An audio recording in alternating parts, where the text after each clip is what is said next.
From her very first Hollywood steps, Diane Lane's life has been as dramatic as any film. At just 14, she was co-starring with Sir Laurence Olivier in A Little Romance, earning high praise, a young Grace Kelly, and landing on the cover of Time as one of Hollywood's youngest whiz kids, Latham. By the late 1990s, a Los Angeles Times critic would note that fans had personal favorites throughout her remarkable career, from that Parisian childhood romp, A Little Romance, to the steamy betrayal of Unfaithful and the healing journey of Under the Tuscan Sun, Lathams. And yet beneath this glittering resume was a life shaped by very real struggle. Born to an acting coach father and former model mother, Lane literally grew up on stage. She appeared in theater productions before age 7, and by 14 was already a Hollywood darling, Lathams. But fame came with strife. Fiercely independent, the teenaged Lane ran off to Los Angeles at 15 to escape her home life, only to be bundled into a car and driven to her mother's home in Georgia, TheGuardian.com.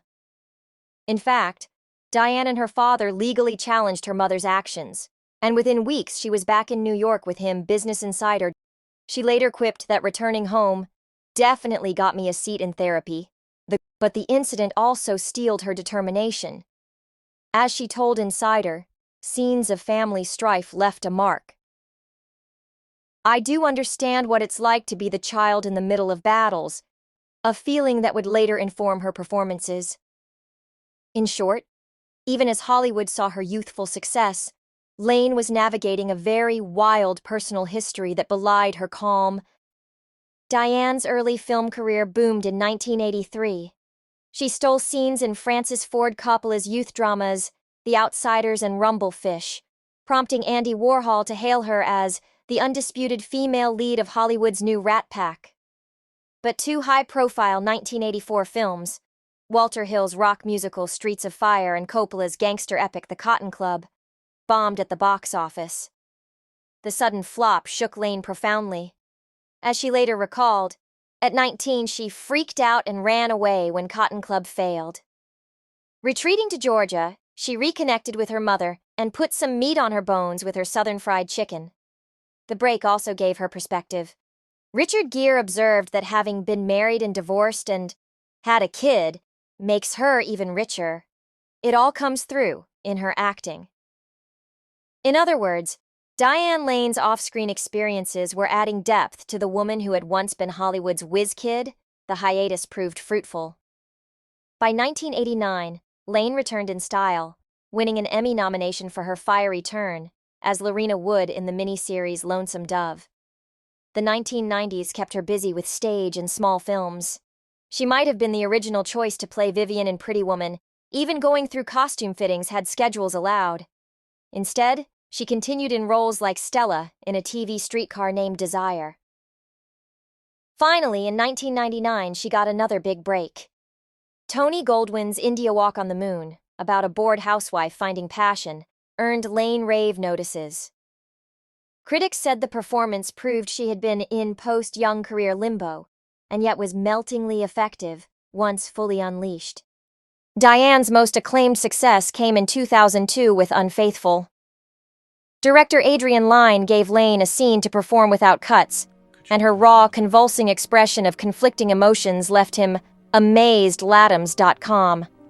She threw herself into the role of Constance, an ostensibly happy suburban wife whose affair spirals into guilt and tragedy, even joking that shooting the explicit sex scenes left her more naked than I'd been in the last 10 years of my life. Critics raved. Entertainment Weekly proclaimed, "Lane, in the most urgent performance of her career, is a revelation."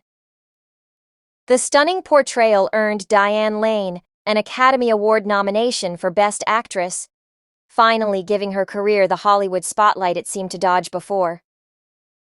Lane's personal life has often made headlines, but she herself has kept a dignified distance from tabloid drama. In 1988, she married French actor Christopher Lambert, and they had a daughter together. That marriage ended in divorce by 1994. A decade later, Lane found love again with Josh Brolin. They wed in 2004. That marriage, too, became public news.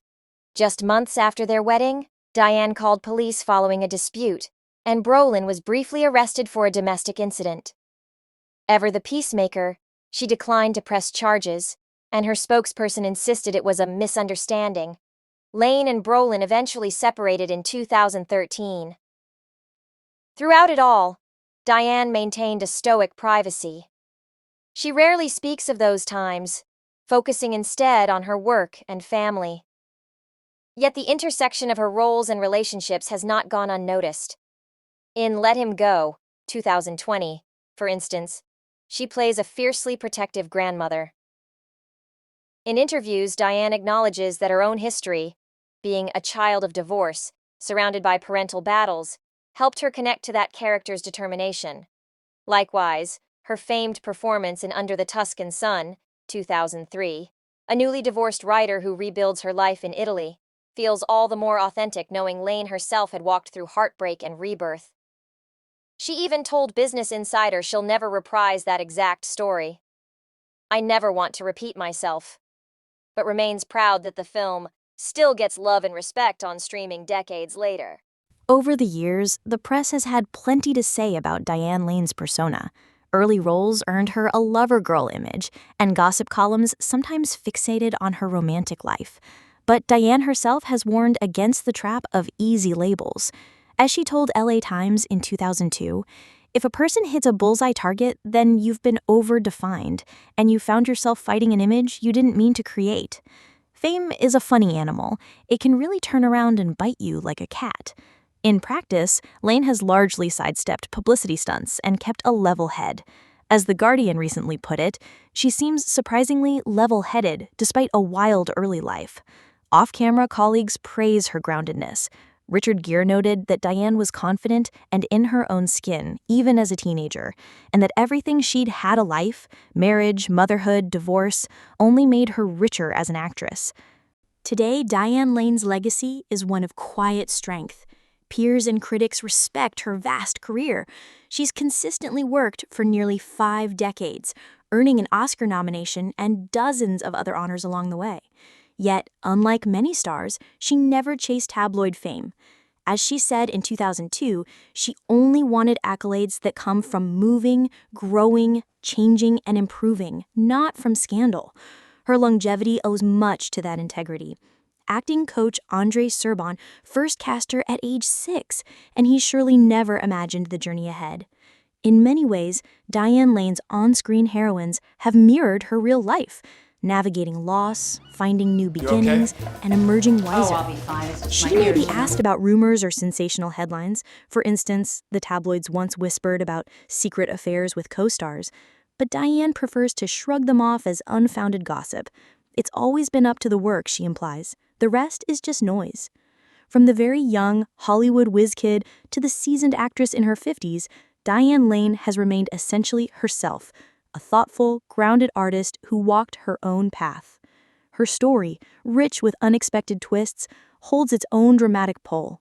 Whether gazing wistfully in a leafy Roman villa or staring down a tragic fate on a New York train, Lane's performances carry the weight of a life fully lived, trials and all.